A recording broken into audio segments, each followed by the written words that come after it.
Welcome सारे viewers subscribers investors और traders का। मैं CB registered research analyst Rohan Shinde इस नई वीडियो वीकली एनालिसिस के वीडियो में आप सभी का मैं स्वागत करता हूं। आज का हमारा वीडियो रहेगा Nifty, bank Nifty, Nifty IT, क्योंकि आईटी के अभी रिजल्ट्स नेक्स्ट अभी कमिंग वीक से आने वाले हैं।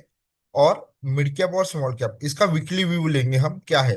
देखिए, अभी निफ्टी में जो एक वन साइड की सेलिंग हुई थी, क्योंकि जैसे ही ये साल स्टार्टिंग में हुआ वैसे यूएस और वेनेजुएला की न्यूज आई, तो वो एक टॉप लेवल पे अनसर्टेनिटी बनी रही। उसके कारण फिर थोड़े से पैनिक वाले न्यूज आते रहेंगे। जियोपॉलिटिकल रिस्क बहुत ज्यादा बढ़ गई।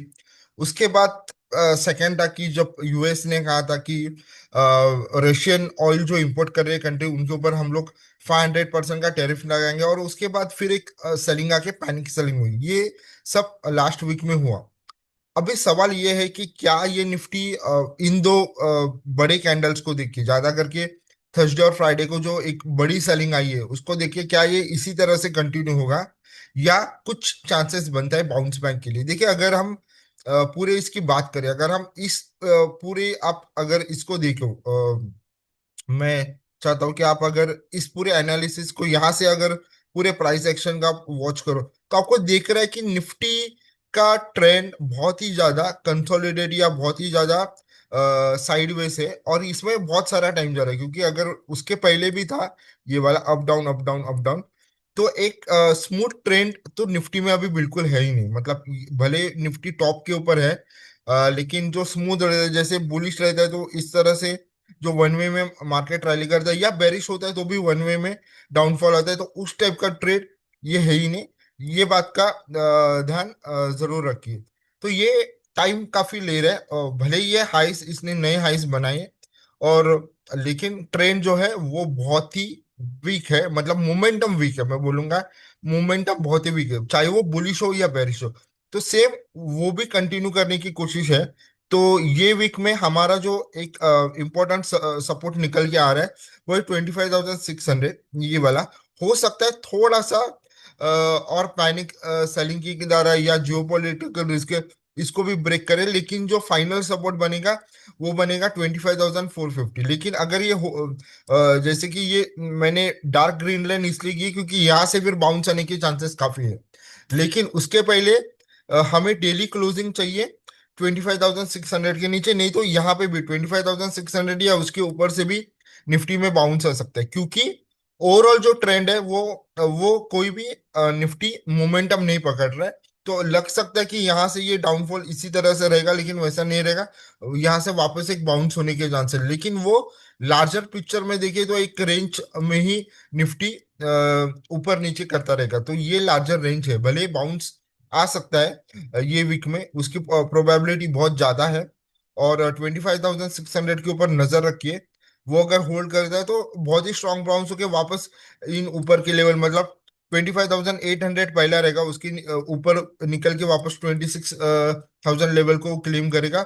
उसके बाद वापस ऊपर जाके वापस, मतलब ब्रॉडर रेंज में क्या हो रहा है कि मार्केट एक रेंज में ही ऊपर नीचे कर रहा है।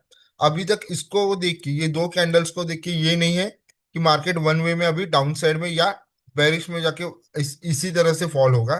तो ये चीज बहुत इंपॉर्टेंट है, और ये चीज निफ्टी में हो ही रही है। भले निफ्टी ने ऑल टाइम हाई लगाओ, लेकिन मोमेंटम पूरी तरह से खत्म हो चुकी है मार्केट से। तो अभी नेक्स्ट हम जाएंगे बैंक निफ्टी के ऊपर। बैंक निफ्टी में मोर और लेस सेम ही है। 59,560 इसके नीचे तो ज्यादा बेरिशनेस आ गई, लेकिन इसका एक 59,000 के आसपास का एक सपोर्ट भी बन रहा है। हो सकता है बैंक निफ्टी वापस से यहाँ पे एक सपोर्ट लेने की कोशिश करे, और निफ्टी की तरह ही इसमें भी प्रोबेबिलिटी है कि यहाँ से भी एक सपोर्ट लेके बाउंस आ सकता है। लेकिन मैं वापस से बोलूंगा, जो भी निफ्टी या बैंक निफ्टी में बाउंस आ रहे हैं, अगर आप वापस इस पूरे ब्रोडर को देखें तो देखिए पूरी तरह से एक रेंज में फंसा हुआ मार्केट है। तो ओवरऑल लार्जर पिक्चर इसकी रेंज बाउंड की आ रही है, जहां पे एक रेंज में ऊपर नीचे हाई लोस निफ्टी करता रहेगा, और majoritily sideways with low volatility. Volatility भी कम है कुछ न्यूज के कारण, हो सकता है जब भी जैसे ये जियोपॉलिटिकल्स की अभी न्यूज आ रही है ग्लोबल मार्केट से, तो उससे थोड़ा सा पैनिक सेलिंग आती है लेकिन उसको छोड़ के ओवरऑल आप वोलेटिलिटी की पूरी तरह से बात करेंगे तो एक रेंज में बैंक निफ्टी भी फंसा हुआ है और उसमें वो अपने हाई लोस बना रहा है एक रेंज में, तो सेम कंटिन्यू रहेगा बैंक निफ्टी के लिए। फिर हम जाते हैं अगले इसके लिए जो कि है निफ्टी आईटी। देखिए निफ्टी आईटी की रिजल्ट्स अभी आने वाले हैं और बहुत लोगों को लगता है कि शायद अभी निफ्टी आईटी बॉटम आउट हो चुका है, लेकिन ऐसा नहीं है।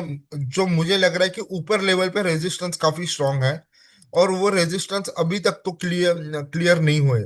यहाँ पे भी था कि देखिए बाउंस होने के बाद भी वो फेल हो रहा है। यहाँ पे तो था कि ये जो रैली आई थी तो इसमें तो अ, जितने भी सारे नेगेटिव न्यूज को ये अब्जॉर्ब कर रहा था, लेकिन ऊपर की लेवल मतलब मैं बोलूंगा 39,175 ये वाली जो डॉटेड लाइन है, यहाँ पे सेलिंग आ चुकी थी और सेलिंग एक अच्छी खासी आई।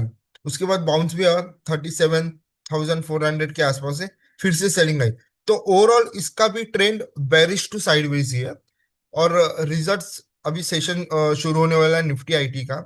तो निफ्टी आईटी के सेशन में भी होता है कि अगर कोई रिजल्ट से इंडिकेशन भी पॉजिटिव है तो इन हायर लेवल्स पे वापस से एक बार सेलिंग और प्रॉफिट बुकिंग होगी और वापस से ये एक ओवरऑल ये रेंज में रहेगा। मतलब 39,000 से लेके 37,400 ये वाली आप एक ब्रॉडर रेंज कर लेना, इसमें हो सकता है। अदर रिजल्ट में बहुत ही ज्यादा नेगेटिव सरप्राइज है तो 37,400 के नीचे आपको एग्जिट करना है, फिर आपको रुकना नहीं है। फिर डायरेक्ट ये 36,500 के सपोर्ट की तरफ जाएगा। लेकिन शायद प्राइस एक्शन को देखते हुए लग रहा है कि रिजल्ट ना ज्यादा अच्छे हो ना ज्यादा बुरे हो। देखिए फंडामेंटल्स अलग है, लेकिन टेक्निकल्स में बहुत सारी चीज जो हमारी स्टडी कही थी कि इनबिल्ट हो जाती है। प्राइस बहुत सारी चीजों का फैक्टरिंग हो रहा है। तो यहाँ पे मुझे लग रहा है कि जो आईटी के रिजल्ट्स है वो मिक्स ही रहेंगे। So it is not strong bullish not strong bearish, ऐसे रिजल्ट्स नहीं रहेंगे, मिक्स रिजल्ट रहेंगे। और प्राइस एक्शन में वो भी आ रहा है कि ये भी अगेन रेंज में फंसा हुआ है। अगेन निफ्टी बैंक निफ्टी भी हमने देखा था कि एक ब्रॉडर रेंज में फंसे हुए। फिर हम आएंगे मिड कैप इंडेक्स के ऊपर। अभी देखिए मिड कैप इंडेक्स में हमने प्रीवियस एक वीडियो बनी थी जिसमें हमने ये डबल टॉप की बात की थी। एग्जैक्टली यहाँ पे रेजिस्टेंस मिला और इसको सेलिंग आई अगेन। वो सारी जियोपॉलिटिकल न्यूज तो थी। सबसे पहला भी आपको ध्यान रखना है 21,575 इसको मार्क कीजिए। इस लेवल के नीचे जो है वो मिड कैप नहीं जाना चाहिए, क्योंकि अगर इस लेवल के नीचे मिड कैप जाता है 21,575 के नीचे तो फिर सेलिंग प्रेशर पे बहुत ज्यादा आके एक बड़ी प्रॉफिट बुकिंग से लेके एग्जिट पैनिक एग्जिट भी हो सकता है मिड कैप के स्टॉक में से। तो ये जो निफ्टी मिड कैप का इंडेक्स है उसने एग्जैक्टली देखिए डबल टॉप बना के रेजिस्टेंस लेके वहीं से ये घुमा है।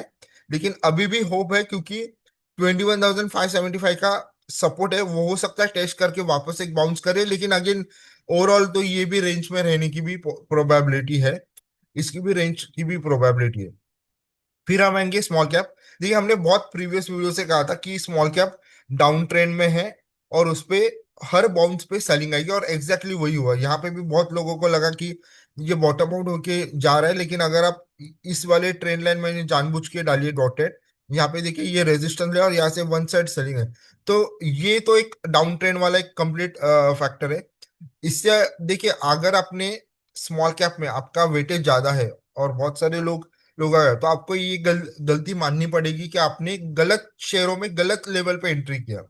मैं ये नहीं कर रहा हूँ कि स्मॉल कैप में सारे के सारे स्टॉक्स गलत है, लेकिन वो इस इंडेक्स को देखते हुए अभी ये इंडेक्स तो एक करेक्शन मोड में ही है, आपको क्लियर कट दिख रहा है चार्ट में, मुझे और कोई ज्यादा एक्सप्लेन करने की जरूरत नहीं है।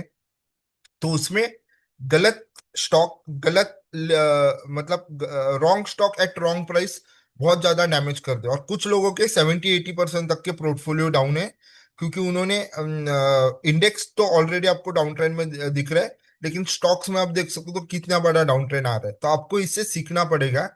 प्लीज किसी भी के सलाह के ऊपर सोशल मीडिया के ऊपर मैं यही देखता हूँ कि लोग ना क्या करते, चलो मुझे सोशल मीडिया पे आ गया, बहुत सारे टेलीग्राम चैनल व्हाट्सएप चैनल पे आ गया, चलो मैं इसमें इन्वेस्ट करता हूँ।